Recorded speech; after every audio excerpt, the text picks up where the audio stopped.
Hi friends, അസ്സലാമു അലൈക്കും. രുചികളുടെ ലോകത്തേക്ക് എല്ലാ കൂട്ടുകാർക്കും സ്വാഗതം. അപ്പോൾ ഇന്ന് നമ്മൾ ഇവിടെ ഉണ്ടാക്കുന്നത് തേങ്ങ ബിസ്ക്കറ്റാണ്. ബേക്കറിയിലൊക്കെ കിട്ടുന്ന തേങ്ങ ബിസ്ക്കറ്റാണ്. അതിന് വേണ്ടിയിട്ട് ഒരു 1.25 കപ്പ് തേങ്ങ ചിരകിയതെടുത്തിട്ടുണ്ട്. ഈ കപ്പിലാണ് കേട്ടോ തേങ്ങ ചിരകിയതെടുത്തിട്ടുള്ളത്. ഇതിൽ 1.25 കപ്പ് എടുത്തിട്ടുണ്ട്. 1 കപ്പ് മൈദ, 1/2 കപ്പ് പഞ്ചസാര, 1/2 കപ്പ് പഞ്ചസാര എടുത്തിട്ട് പൊടിച്ചതാണിത്. അതിലൊരു 3 ഏലക്കായ് കൂടി ചേർത്ത് കൊടുത്തിട്ടുണ്ട് പൊടിക്കുമ്പോൾ. പിന്നെ ഇപ്പോൾ ഏകദേശം ഒരു 1/4 കപ്പ്, 1 കപ്പിൻ്റെ അടുത്ത് ഇത് കിട്ടിയിട്ടുണ്ട്. പിന്നെ മധുരം ബാലൻസ് ചെയ്യാൻ വേണ്ടിയിട്ട് ഒരു നുള്ള് ഉപ്പ് കൂടി ചേർത്ത് കൊടുക്കുന്നുണ്ട്. ഇതൊരു ഡെക്കറേഷന് വേണ്ടിയാണ് ചെറി കൂടി എടുത്തിട്ടുണ്ട്. ഇതിൽ വെറും ഒരു 3 ഐറ്റംസ് ഇൻഗ്രീഡിയൻസ് മതി. അപ്പോൾ തന്നെ ഉണ്ടാക്കാൻ വേണ്ടി പറ്റും. നല്ല ടേസ്റ്റി ആയ ഒരു സാധനമാണ്. എല്ലാവരും ട്രൈ ചെയ്ത് നോക്കാം. അപ്പോൾ ഇതെങ്ങനെ ഉണ്ടാക്കുന്നത് നമുക്ക് നോക്കാം. അപ്പോൾ നമ്മൾ എടുത്ത് വെച്ച 1.25 കപ്പ് തേങ്ങയിലേക്ക് പഞ്ചസാര പൊടിച്ചത് കൂടി ചേർത്തിട്ട് നന്നായി ഒന്ന് കുഴച്ചെടുത്തിട്ടുണ്ട്. അപ്പോൾ ഞാൻ വീഡിയോ എടുത്തിട്ടുണ്ടായിനി. അത് എൻ്റെ ഫോണിൽ ചില വീഡിയോസ് കിട്ടുന്നില്ല. അതുകൊണ്ടാണ് നിങ്ങൾക്ക് അത് ഇടുന്നതൊന്നും കാണിച്ചു തരാം ഇനി. അപ്പോൾ നന്നായി കുഴച്ചിട്ട് ഒരു ഇത് കണക്ക് വന്നിട്ടുണ്ട്. നല്ലോണം മിക്സ് ആയിട്ടുണ്ട് ഇത്. ഇനി ഇതിലേക്ക് മൈദ കൂടി കുറേശ്ശായിട്ട് ചേർത്ത് നല്ലപോലെ കുഴച്ചെടുക്കണം. പിന്നെ ഒരു നുള്ളു ഉപ്പ് കൂടി ഇതിൽ ചേർത്ത് കൊടുത്തിട്ടുണ്ട്. ഇതുകൂടി ചേർത്തിട്ടതിന് ശേഷമാണ് നല്ലപോലെ കുഴച്ചെടുത്തത്. പൊടിയൊക്കെ ചേർത്ത് നന്നായി ഒന്ന് കുഴച്ചെടുക്കണം. വെള്ളമൊന്നും ചേർക്കാൻ പാടില്ല. ഇതിൽ നിന്ന് തന്നെ വെള്ളം ഉണ്ടാകും അത്യാവശ്യം. ഈ ഇൻഗ്രീഡിയൻസൊക്കെ കറക്റ്റ് ഈ ഞാൻ പറഞ്ഞ അളവ് തന്നെ എടുത്താൽ ഇതിൽ വെള്ളമൊന്നും വേണ്ടി വരില്ല. അപ്പോൾ നല്ല പോലെ ഇത് കുഴച്ചെടുക്കാം.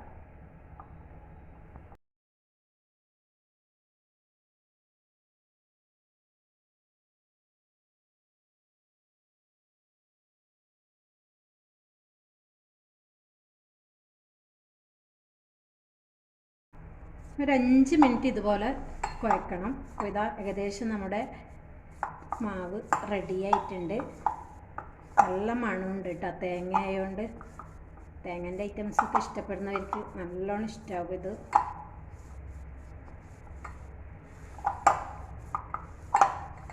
അപ്പോൾ നമ്മുടെ മാവൊക്കെ ഇതാ ഈ പരുവത്തിലായിട്ടുണ്ട്. ഇനി കൈ മധുരമായതുകൊണ്ട് കൈക്കൊരു ഒട്ടിപ്പിടിക്കാൻ ചാൻസ് ഉണ്ട്. അതുകൊണ്ട് കയ്യിൽ കുറച്ച് ഓയിൽ തടവിയതിന് ശേഷം ചെറിയ ബോൾസായിട്ട് എടുക്കുക. എന്നിട്ട് ഇതുപോലെ ഉള്ളം കയ്യിൽ വെച്ചിട്ട് ഇതുപോലെ റൗണ്ട് ഷേപ്പിലാക്കി എടുക്കുക.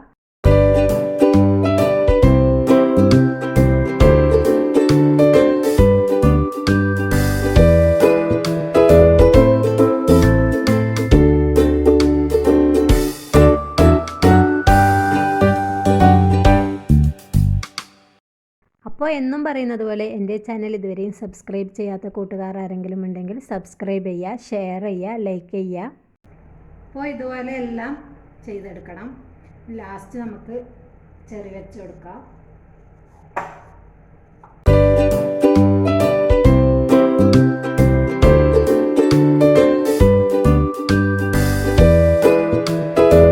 അപ്പോൾ നമ്മൾ ഇതുപോലെ ചെയ്തെടുത്തിട്ടുണ്ട്.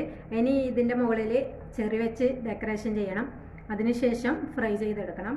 അപ്പോൾ ഇത് 1.25 കപ്പ് തേങ്ങനെ കൊണ്ട് ഒരു 14 തേങ്ങ ബിസ്ക്കറ്റിൻ്റെ ഇത് കിട്ടിയിട്ടുണ്ട്. ഇനി നമുക്ക് ഇത് വേഗം ഒന്ന് ചെയ്തെടുക്കാം.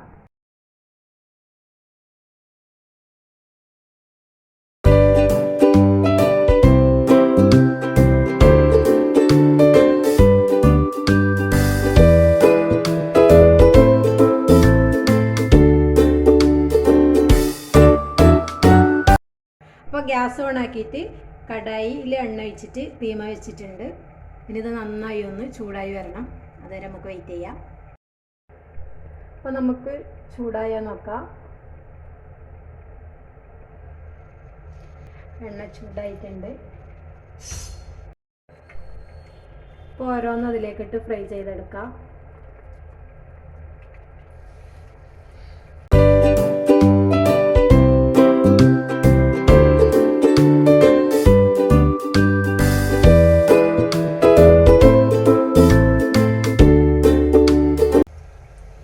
അപ്പോൾ തിരിച്ചും മറിച്ചൊന്ന് ഇട്ട് കൊടുത്തിട്ട് നല്ല പോലെ ഫ്രൈ ആകുമ്പോൾ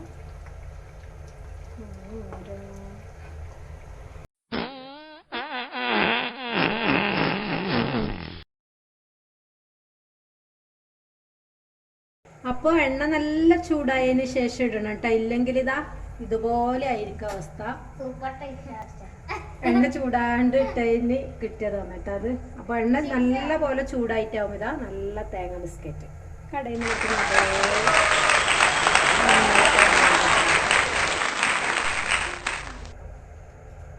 അപ്പോൾ ഇതാ നമുക്ക് നല്ല ചൂടായ എണ്ണയിലേക്ക് ഇട്ട് കൊടുക്കാം. ഓരോന്നായിട്ട് ഇട്ടെടുത്താൽ മതി കേട്ടോ.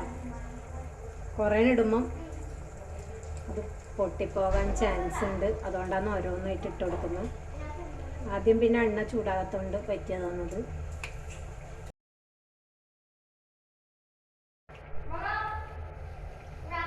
നമുക്കെല്ലാം ഇതുപോലെ പൊരിച്ചു പോരാം.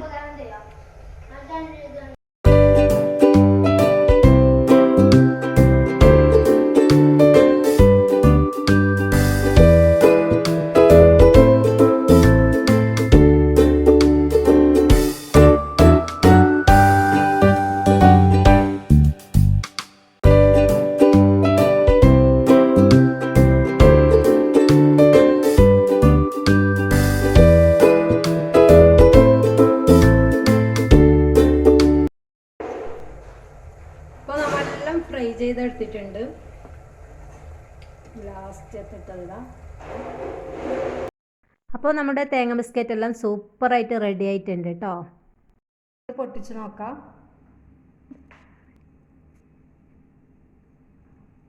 നല്ല അടിപൊളി തേങ്ങ ബിസ്ക്കറ്റാണ്. എല്ലാവർക്കും ഇഷ്ടപ്പെടും ഇത്. സൂപ്പർ ടേസ്റ്റാണ്. ഒരുപാട് കാശ് കൊടുത്ത് പീടിയിൽ നിന്നൊന്നും വാങ്ങേണ്ട ഇത് നമുക്ക് വീട്ടിൽ തന്നെ ഉണ്ടാക്കിയെടുക്കാം. അപ്പോൾ ഈ വീഡിയോ എല്ലാവർക്കും ഇഷ്ടമായി എന്ന് വിചാരിക്കുന്നു. എല്ലാവരും ട്രൈ ചെയ്ത് ഫീഡ്ബാക്ക് അറിയിക്കുക. പുതിയൊരു റെസിപ്പിയുമായി വീണ്ടും വരുന്നത് വരേക്കും അസ്സലാമു അലൈക്കും.